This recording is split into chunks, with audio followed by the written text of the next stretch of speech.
Bueno, prevención, ¿no? Una aproximación cauta, con cautela, pero sin la demonización tampoco del fenómeno. No podemos nosotros hacer como aquellos viejos obreros en la Revolución Industrial que creían que los enemigos eran los aparatos o las máquinas, ¿no? La automatización. No es así. Nosotros tenemos que comprender el funcionamiento de esas nuevas técnicas, esas nuevas tecnologías de la información y dominarlas no como lo hace el enemigo, sino mejor que él.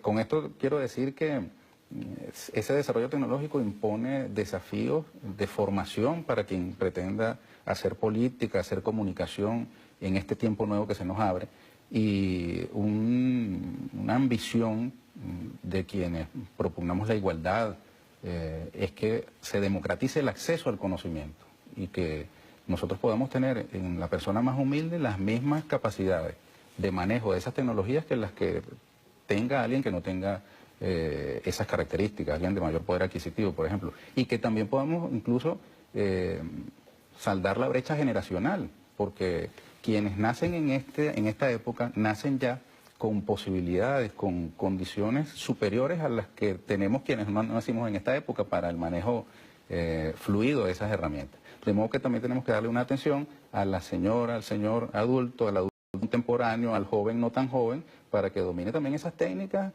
de una manera que lo preserve a él de las falsedades que muchas veces se posicionan y también le den posibilidades de comunicarse mucho más y en el campo de lo comunicacional convencional, vamos a decir, el medio escrito, la radio, la televisión. Bueno, tienen en la tecnología un desafío, ¿no? Cómo sobrevive, llamémoslo así, esas plataformas ante el auge de las nuevas, y los contenidos tienen el mismo, digamos, rigor, deben tener el mismo rigor que nosotros estamos pidiendo para el campo de la llamada comunicación digital. O sea, esa palabra rigor es muy importante, José Vicente, porque digamos que elude la discusión sobre el tema de la objetividad y la subjetividad. Podemos tener subjetividades, pero si tenemos rigor en lo que comunicamos, oye, haremos un ejercicio verdaderamente consciente y responsable del derecho a la información y le respetaremos al ciudadano su derecho a la información de manera rigurosa. Para un hombre como tú, que tiene esa actitud ecuánime, que todo el mundo te reconoce, aun cuando sabe perfectamente la gente que tú estás ubicado políticamente. Que tengo mi corazoncito, como lo tienes tú y lo tiene todo el mundo. ¿Cómo actuar desde un cargo público como el que tienes? Ministro de Información, presidente, director del Canal 8 del Estado. ¿No es incómoda la situación?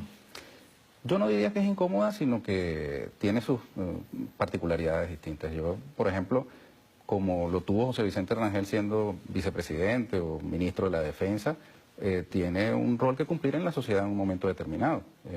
Mientras yo ejerzo funciones públicas, no estoy pendiente de darle un tubazo a mis hermanos que son periodistas, por ejemplo, o de ser el primero en dar una noticia, ¿no? Eso corresponde a quienes ejercen el periodismo en ese momento.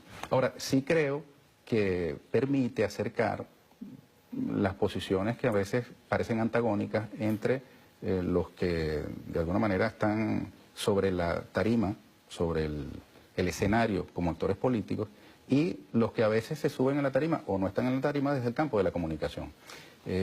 Yo trato de hacer un esfuerzo y espero tener resultados en acercar un poco a esos factores intervinientes, es decir, a los actores políticos y a los actores de la comunicación, tratando de que en ambos espacios se comprenda un poco mejor el rol que le corresponde al otro. Yo he estado en ambas responsabilidades, en la responsabilidad de comunicar lo que otros hacen y en la responsabilidad de hacer cosas que otros comunican. Y eso está a la orden, en mi caso, de la Revolución Bolivariana, del presidente Nicolás Maduro Moro, que me designó en estas responsabilidades, y está a la orden además de mis colegas periodistas, de mis compañeros de trabajo de la televisión, la radio, la prensa escrita o los medios digitales. Hemos tenido en el Ministerio de Comunicación e Información reunión, por ejemplo, con los corresponsales extranjeros. Los citamos y nos hemos encontrado en el marco de nuestras diferencias. Primero reconociéndolas, cosa que yo creo que es importante, porque además del diálogo, que es un valor importantísimo y natural en una sociedad democrática, está el principio del reconocimiento mutuo. si dialogamos pero no nos reconocemos, estamos, digamos, haciendo la tarea incompleta. Tenemos que partir de un reconocimiento y tenemos que reconocer que los actores políticos tienen una tarea que cumplir, que merecen respeto, y tenemos que entender que los actores de la comunicación tienen una tarea que cumplir que merece también respeto. Sobre esa base de reconocimiento mutuo podemos encontrar unos ámbitos de trabajo común en el marco de nuestras diferencias. Yo veía en el marco de la Expo Venezuela Potencia 2017, esta demostración de las fortalezas y potencialidades de la economía venezolana. Oye, la confluencia de actores en el campo de la economía que no necesariamente comparten absolutamente todos sus postulados ideológicos, pero que pueden encontrar un campo de trabajo conjunto, de mutuo beneficio para el país, para sus respectivas iniciativas, para el futuro democrático de Venezuela. Eso mismo también, pienso yo, debemos hacer en el campo de la comunicación. Ernesto, ¿tiene el Estado y el gobierno venezolano política comunicacional? Sí la tiene. Hay la impresión en muchos sectores, uno interesadamente, otros que sí creo que lo expresan porque creen que es así, que el Estado como tal o el gobierno como tal no tiene una política comunicacional. Bueno, yo parto de lo siguiente. Yo asumo la responsabilidad absoluta, plena y total de lo bueno, de lo malo, de lo que hacemos bien, de lo que hacemos mal, de lo que dejamos de hacer en el campo de la política comunicacional. Yo no eludo mis responsabilidades. ¿Qué hacen mal, por ejemplo? Mira, yo creo que nosotros no comunicamos bien las cosas numerosas y positivas que hacemos desde el gobierno bolivariano. ¿Por qué? Teniendo tantos recursos. Porque son además demasiado frecuentes, forman parte muchas veces del paisaje, pero ocurren cosas a un ritmo tan acelerado que una noticia tapa la otra. No pasa como ocurría en el pasado, que una noticia duraba una semana. Aquí tenemos, no a diario, José Vicente, cada hora o cada minuto una determinada acción que lamentablemente, sobre todo en el espacio finito de la comunicación, viene a solapar otra. Entonces, en ese universo, muchas veces la labor, y algunos hablan incluso del postperiodismo, ¿no? Muchas veces la labor del comunicador es poder seleccionar de la abundante información aquella que es realmente valiosa, porque ahora lo que hace es sobreabundar. Incluso muchas veces se estima que las nuevas formas de censura vienen dadas no por la supresión de una determinada noticia, sino por su dilución en un océano de datos frente al cual el ciudadano común y corriente se ahoga. La acción de gobierno es un poco así, lamentablemente, en el sentido, lamentable y favorablemente y afortunadamente.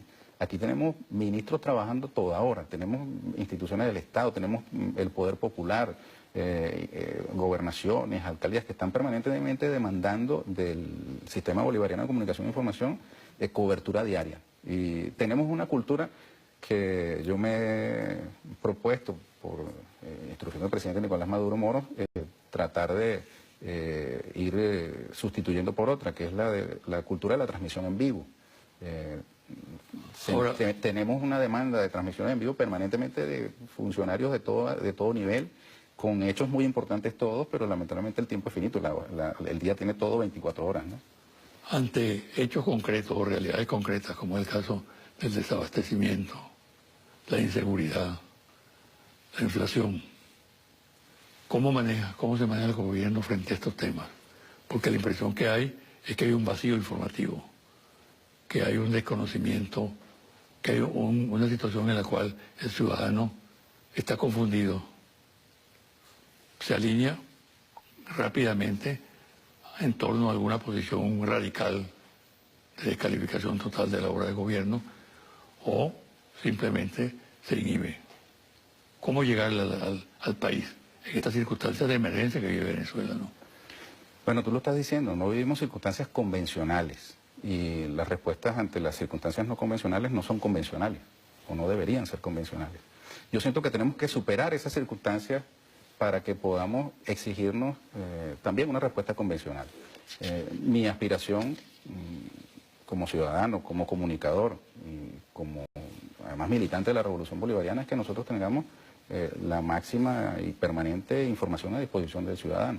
Pero entendemos que también la información es utilizada como un arma en estos tiempos de guerra psicológica, de campañas contra la nación venezolana. Y entonces el manejo de la misma información pasa a ser un asunto sensible. No es un asunto baladí, secundario. Se pone dentro de las consideraciones de lo que se conoce como la llamada guerra no convencional. Entonces, para nosotros es un desafío atender el derecho a la información de los ciudadanos, que además es un derecho constitucional consagrado en nuestra Constitución, y que ese ejercicio de ese derecho no, digamos, sea el pretexto para llevar adelante campañas de desestabilización, por ejemplo, de la democracia venezolana, de nuestra misma Constitución. El uso de la información como arma de guerra, como arma psicológica, no debe ser, digamos, aceptable para ningún venezolano que respete y ame a su país. Dentro de eso que tú estás diciendo, ¿cómo ubicarse frente a datos como los siguientes? Las colas por el desabastecimiento, que son evidentes, que son visibles permanentemente. El asesinato y el secuestro de personas, también evidente en cuanto a que realmente el temor se apoderó de la sociedad. ¿Qué puede hacer la comunicación? ¿Qué puede hacer el Estado? ¿Qué puede hacer el gobierno para explicar racionalmente a la colectividad lo que está ocurriendo? No mentir. He escuchado incluso funcionarios que dicen que las colas no sirven, que la gente lo que hace es actividad social en las colas, ¿no? Y se distrae. O gente que niega la gravedad delictiva del país, ¿no? Mira, un error que cometieron los dueños de los medios en Venezuela y que han cometido en otros países también, que es un fenómeno global, es creer que desde el medio de comunicación se puede torcer la realidad o sustituir la realidad por una realidad mediática. Ese ejemplo está ahí presente. De hecho, en Venezolana de Televisión desarrollamos unas piezas llamadas Contacto con la Realidad, que eran suficientemente esclarecedoras frente a las matrices de opinión de aquel tiempo. Y esa ansia por controlar la realidad desde los medios no debe llevarnos a nosotros a creer que son, digamos, acciones comunicacionales las que van a bastar o ser suficientes para incidir en la transformación de la realidad. No. Yo siento que más bien desde la comunicación, en lugar de, digamos, construir realidades ficticias, lo que tenemos que acompañar es a esa parte de la realidad que los enemigos de la revolución bolivariana y de Venezuela toda no incluyen en su mirada. Me explico. Por ejemplo, el tema de los CLAP. Nosotros tenemos que acompañar ese fenómeno. Que son insuficientes, que todavía no tienen la periodicidad necesaria, que todavía hay familias que viven en un sitio donde no está organizado. Caben todas las críticas a un mecanismo naciente, pero detrás de esas críticas hay gente de carne y hueso que tiene unas historias humanas de organización, de empoderamiento, que nosotros no podemos dejar fuera del abanico de datos que recibe el ciudadano. Hay historias, José Vicente, hermosísimas, de entrega, de desprendimiento, además de toma de conciencia, en algo muy importante, decía el presidente Nicolás Maduro en la inauguración de la Expo Venezuela Potencia, que es la construcción del modelo venezolano postpetrolero. Ya es un hecho testarudo que el petróleo ha caído a niveles insuficientes para sostener el modelo económico venezolano de siglos, desde el surgimiento del petróleo. Y en ese modelo postpetrolero, la organización popular y comunitaria tiene un papel que cumplir. La producción. Mira, nosotros solemos escuchar a voceros, incluso del sector público, pero muchos del sector privado, que dicen el gran desafío de Venezuela es producir.